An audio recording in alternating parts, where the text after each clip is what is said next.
CBSE Board, Class 11, History, Chapter 4, Part 10, Audio by Renee Matthew.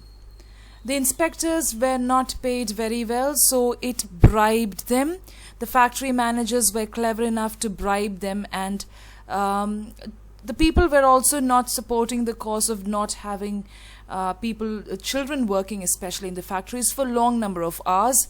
And there was a debate on the Industrial Revolution, which we need to look into.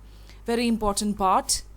Until the 1970s, historians used the term Industrial Revolution for the changes which took place in Europe, especially between the period 1780s and 1820s. It was just the changes, not even the industries, not even the machines.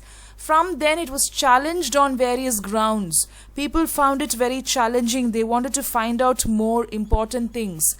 And Industrial Revolution was always gradual. It was always considered a revolution. It was very gradual. It was very slow also. It also carried processes that already existed towards new levels. It went to new levels. It existed to new levels, and that was how the term began to be used as Industrial Revolution later. So there was a more focus or more concentration on workers, okay, especially in factories. Because of the wider use of money, people wanted to make workers use in factories. So that was one particular point. And till the 19th century, large reunions of England remained untouched by factories or mines. Many reunions or many places remained untouched because many people were asked to leave their jobs. Therefore, the term Industrial Revolution was regarded as inaccurate. Okay, it was not a revolution from 19th century onwards because of this region. What does it say? It says that the large regions of England remain untouched by factories or mines because people were working and there was no major shift in factories or mines. England also changed in a regional manner. Everything was changing. Prominently around the cities of London, the changes could be felt, especially in London, Manchester, Birmingham or Newcastle. Rather than throughout the country, there was a lot of changes in and around England.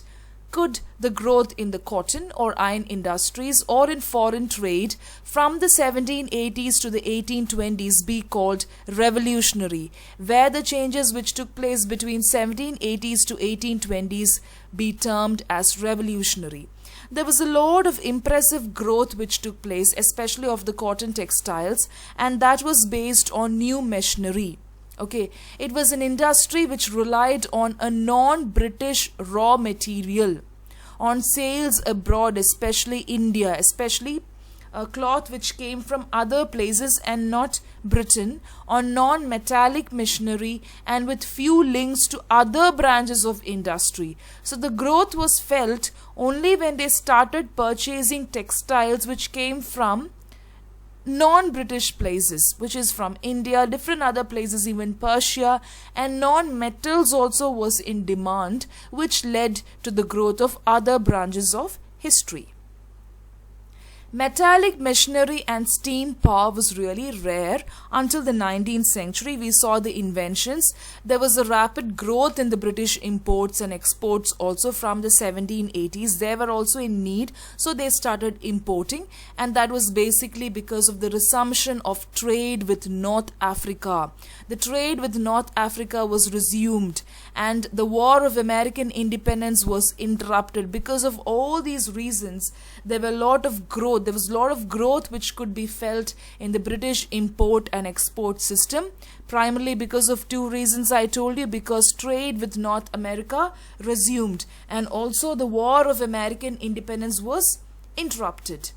This growth was a record growth. It was very sharp, not only because of its low point, not only because it started from a low point, but because it was in favor of the growth of the British economy. Most of the things were in favor of them. Now, what was the real economic change that I'm talking about?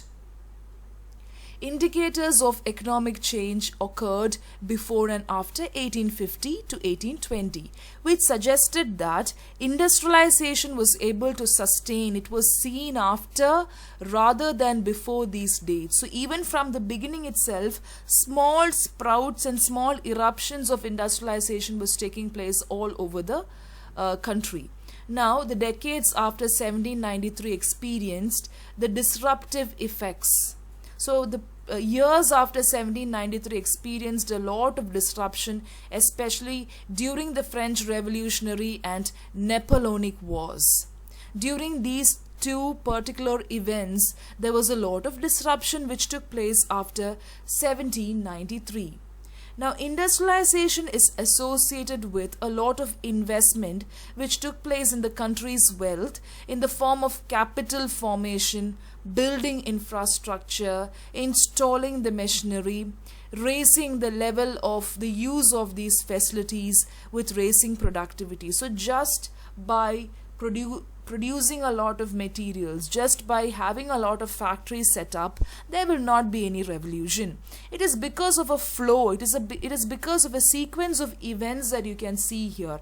Capital formation was there, people were there to even invest, people were there, the government, and I told you about the wealthy landowners and many people who supported in building the infrastructure, installing the new machinery, and also it raised the level of use of these facilities, and that raised the productivity. So there was a productive investment which took place in these senses. It grew steadily after 1820, as was with the levels of productivity. So cotton, iron and engineering industries had accounted for less than half of the industrial output until the 1840s. So, because of cotton, iron and engineering industries, these three things did not give much industrial output till the 1840s. Only after that we could see the progress. Okay, technical progress took place. It was not limited to these branches. Which branches? The cotton, iron and engineering industries. Technical progress was felt, or it was visible in other branches also, like the agricultural processing and pottery. That was because of the development of the hand machines, which made it very efficient for the people to work with. So when we search for an answer to why British growth may have been faster after 1815 than before, the historians particularly say that from the 1760s to 1815, Britain tried to do two things. What was that? To industrialize, to fight wars in Europe, North America and India. It may possibly have failed with one. It was because of all these wars, it was because of all these personal interest, and Britain was able to do this simultaneously. Industrial revolution there, fighting wars. On one side war, on one side machinery. So this was something which was because of the sequence of events that we discussed in the previous slide.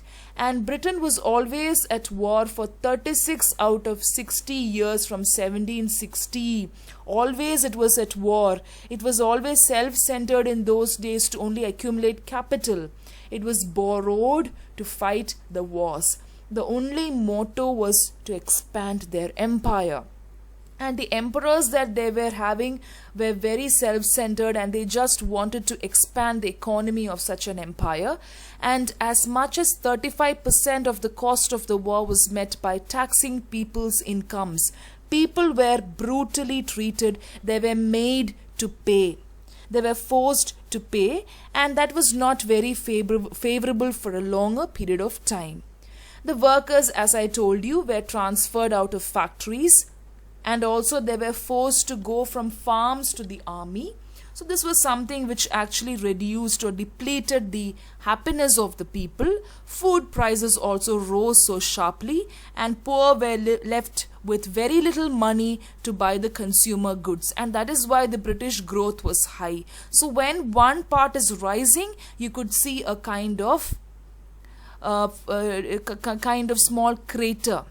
Okay, trough was there on one side, on the other side it was crust. So Napoleon's policies of blockade and British reactions to them closed the European continent, the destination for more than half of British exports to British traders.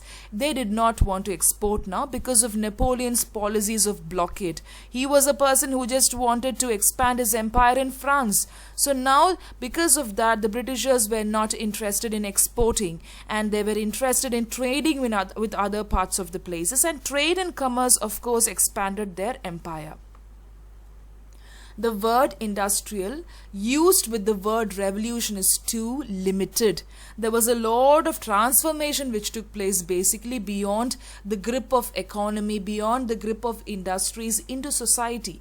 All these changes could be felt in the society, which gave prominence, which gave importance to two main classes. The first one is the bourgeois class, which led to the middle class. Then there was a new class of proletarian laborers in towns, that is, people working in the towns in the countryside. So these two classes started growing because they were paid in wages, money was actually circulated. So bourgeois class and new class of proletarian laborers, especially in the towns. So in 1851, visitors actually thronged the Great Exhibition. People started taking part in the Great Exhibition at specifically constructed Crystal Palace in London to just see the achievements of British industry. See how they were promoting their business. When they found out something, they wanted to share it with everybody, where they called people from different places, even kings and queens, to just organize this great exhibition in a place known as Crystal Palace in London. Half of the population was living in towns in those days because workers in towns were actually engaged in handicrafts, and all these units were found only in factories. So that is why they got shifted to towns. From the 1850s, the proportion of people who lived in urban areas went up dramatically. People started shifting to the urban areas, and most of these workers worked with the industry, the working class. I told you that these two classes grew. It was because they shifted from the towns to the from the rural places to the urban areas, and most of them were engaged in industry, especially the working class. So only 20% of the Britain's workforce now lived in rural areas. Not more than that. Only 20% lived in rural areas. Only 20% of Britain's workforce now lived in these places. And there was a rapid pace at which industries grow, and they started witnessing in other European countries also the pace at which all these industries grew. Now this is the Crystal Palace. I have put both the pictures inside and outside. Look at the huge, humongous, very attractive palace, and look at how they had arranged the things inside so that they could exhibit their findings and their inventions. Now, in a detailed study of British industry, a historian named A.E. Musson has suggested there are good grounds for regarding the period between 1850 to 1914 as the great phase of industrial revolution. On a massive scale, there was growth, there was transformation which took place in the whole economy. Society was also growing deeply than the earlier changes had done. All these things were happening. Okay, but what happened as a result of that? It was displacing many indigenous people. Many natives were displaced. Many local importance and culture was denied. So this is one major problem which took place. Now this particular chapter is going to give an account about the histories of the native people of America and Australia. First point, it is going to describe about the history of the Spanish and Portuguese colonization which we already saw, which took place in South America.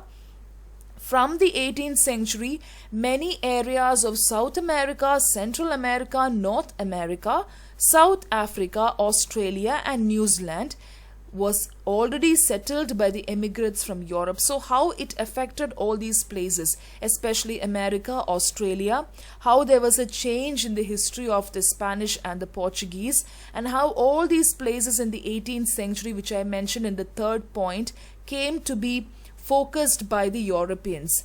This led to many people, especially native people, to be pushed out of their areas, and that is how the European settlements were called as colonies. It gave to the idea of imperialism. From here we have got the colonization. They will come for trade benefits. But once they come here, what they will do is they have got a way of, imposing their superiority because of all their knowledge, and they had so much of exposure. They were very strategic and they were very good planners. Something which lacked in the other places when you see in those centuries in other countries is planning. They did not have planning, but the Britishers had.